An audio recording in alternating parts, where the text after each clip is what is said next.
Welcome back to the Reading Corner. This is the next season of Marvel Rivals.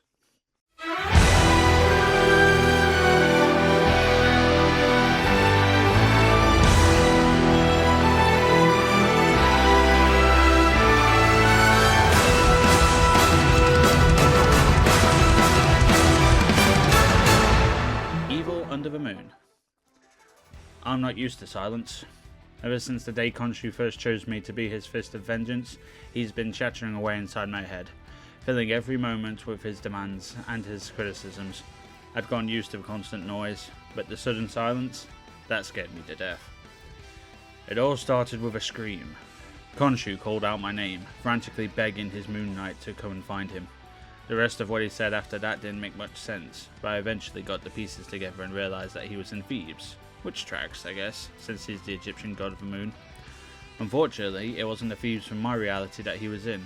Sure, they all stood in the same spot, but it was like our Thebes had been painted over with a weirder version. He had crossed over through the divine space into a collapsed timeline he told me about once, a world where the gods were waging war against one another. When Khonsu's ramblings went quiet, I knew I didn't have any choice but to follow. A big chunk of Stephen's money had been frozen while Fisk had this city in his grip.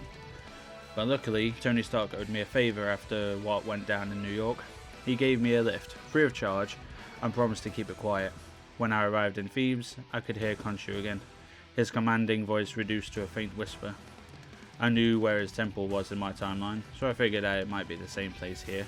I was right. Inside was the god whom I devoted my life to serving, reduced to a trembling heap of bones. Khonsu hid in the corner of his sanctuary, terrified as he clutched onto the Senate board what seemed to be a bird skull not too different from his own. He looked at the skull and muttered the name Thoth. I instantly knew what that meant, and it wasn't good. Khonsu may have been my patron, but he wasn't the only god in his pantheon, the Ennead. Thoth was one of his fellow Egyptian deities, another moon god with a focus on wisdom and magic, but now he was dead.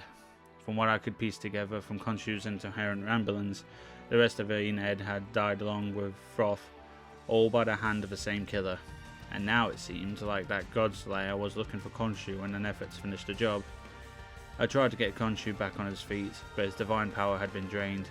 He didn't know how it had happened or who had done it to him, but for all intents and purposes, he was no longer a god at all. Maybe that was a blessing in disguise, though, as it may have been the one thing that saved him from the same fate as Thoth and the others. I reached out my hand one more time, and Khonsu firmly pressed his ankh into it. It was once the vessel where he stored his faith, and he wanted me to use it to recover what had been stolen from him before it was too late. Good thing I knew exactly where to start my search. The strange pyramid with a big blue face looming over Thebes. Just as I gazed towards the pyramid, a surge of energy swept through the city.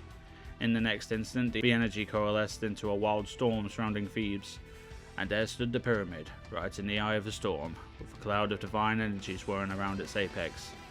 If I was going to get any answers about what was really going on, I knew I'd find them there.